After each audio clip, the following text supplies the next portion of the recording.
Greetings loyal subscribers and honoured guests. This week on RetroGrade I'm going to be taking a look at the classic Space Taxi on the Commodore 64 as well as some of its clones. Of all the games released in the early stages of the C64's life, I would say that not many of them have really held up so well compared to the games that were made in the 90s. Programmers and artists learnt so much that their early attempts now often seem ugly and primitive. There are definitely some exceptions, however, and Space Taxi is most definitely one of them. This release from 1984, which was coded and designed by John F. Kutcher and published by Muse Software, combines simple yet addictive gameplay with a satisfying control scheme and simple yet clean graphics, ending up with a game that is easy to pick up and play yet fiendishly challenging on the higher difficulty screens.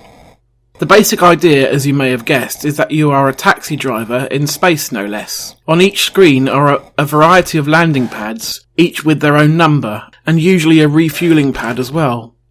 After a few seconds, a passenger will appear on one of the pads, announcing their arrival with an early attempt at digitized speech, which actually doesn't sound too bad. Apparently the programmer of the game sampled his own voice and then sped it up or slowed it down to create the different sounding passengers. After you hear the "Hey Taxi" or something similar, you should boost over to where they were standing and carefully land near, but not on them. They will then climb aboard and you should take off and do your best to safely deliver them to wherever it is they want to go. The cycle then repeats until you have safely delivered enough passengers to pass that screen, where you exit via the top and the whole thing starts over again, but with a more fiendish pad layout. The difficulty curve is fairly mild at first, but after you have completed the introductory stages, things start to get rather ridiculous. Cannons start firing at you and shooting stars rain down from above, which have to be dodged all the while trying to do your day job.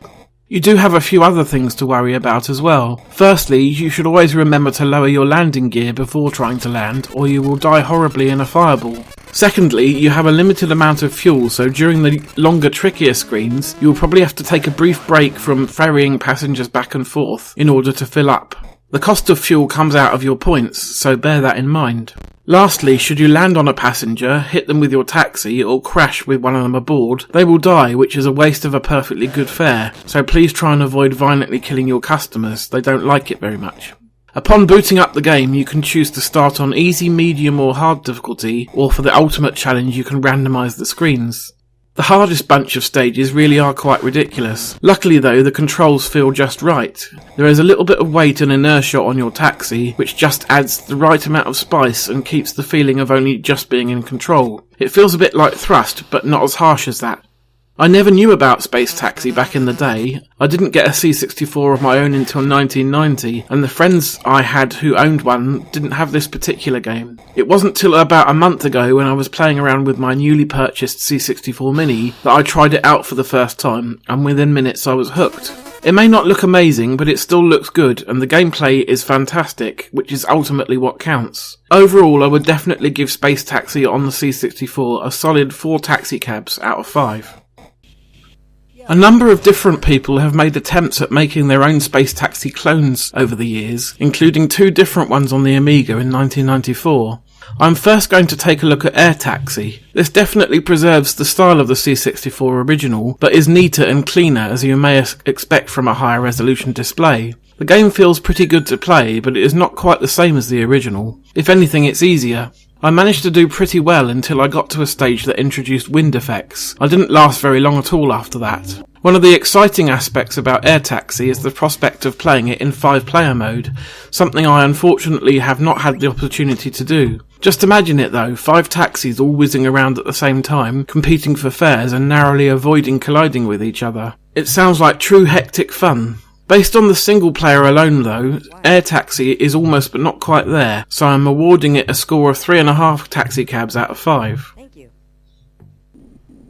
The other Amiga clone goes by the name of Space Taxi 3. Not sure what happened to Space Taxi 2 though, except, well, I'll get to that later. At first glance, Space Taxi 3 looks a little bit rougher than Air Taxi, with more jagged backgrounds and sprites. It's definitely pretty close in appearance to the C64 original though. The handling of the taxi is a lot closer to the original game than Air Taxi was, and the game is all the more satisfying as a result. According to the main menu, Space Taxi 3 also offers multiplayer modes, though I'm not sure if they are simultaneous or not. Again though, just based on the single player experience, this is the best game I've looked at so far, even slightly better than the original I would say. As such, it deserves a score of 4.5 taxi cabs out of 5. Next up, we have a PC game, which is something of a rarity for RetroGrade so far. This one calls itself Space Taxi 2, which is weird because it was released in 2006, and Space Taxi 3 came out in 1994, as I said. Never mind that though. I'm playing a demo version of the game here, which lets you experience the easier stages of the game. I'm not even sure if it's possible to still buy and obtain the full version. Anyway, Space Taxi 2 expands upon the basic premise even further, adding bigger scrolling stages, more detailed graphics, and further changes to the gameplay. I'm not sure I like it all that much. The graphics lack the charm of the original game, and the scrolling is a big turn-off. I much prefer having everything all on one screen. It's challenging enough trying to navigate your way around the various landing pads, without having to work out which direction you need to scroll in first. The handling of your taxi also feels wrong, it's just too floaty. While this certainly isn't an absolute travesty of a game, it's definitely the weakest of all the games I've looked at so far, so I am giving it a score of 2.5 taxi cabs out of 5. Finally, before I sign off for another week, I'm going to take a quick look at a game called UG. This one transposes the basic concept of taking little men from one platform to another and changes it from sci-fi to prehistory, as you now control a little caveman in a helicopter thingy. The gameplay is more or less the same, though your wooden copter definitely doesn't feel as weighty as a taxi cab, and so is a lot easier to maneuver as a result. To make up for this though, UG has some unique challenges of its own, including roaming pterodactyls and rising water levels. It is an interesting take on the space taxi concept. I don't think I like it as much overall though. The graphics are pretty neat though, with a nice use of colour and well animated little people. Ultimately I'm going to give it a score of 3 taxi cabs out of 5. So in the end, my recommendation would be to first check out the original for a while, to see the origins of the idea, and then move over to Space Taxi 3 on the Amiga for an expanded version of the concept. All of the games I've mentioned here today can be downloaded pretty easily for free online and played through an emulator, with the exception of Space Taxi 2, which is an executable file. I can confirm it runs in Windows 10, but it is just a demo version like I said earlier. Space Taxi is a game that I shall continue to return to regularly, as it definitely has that one more go hook that all of the best retro games have. The nice thing about all these different versions of the game is that they all offer their own level layouts, so it is worth playing through each of them. The only thing that would improve on them even further would be if someone creates a Space Taxi Maker or something like it, where you can create your own levels. I still have plenty of stages left to complete in these games though, until then.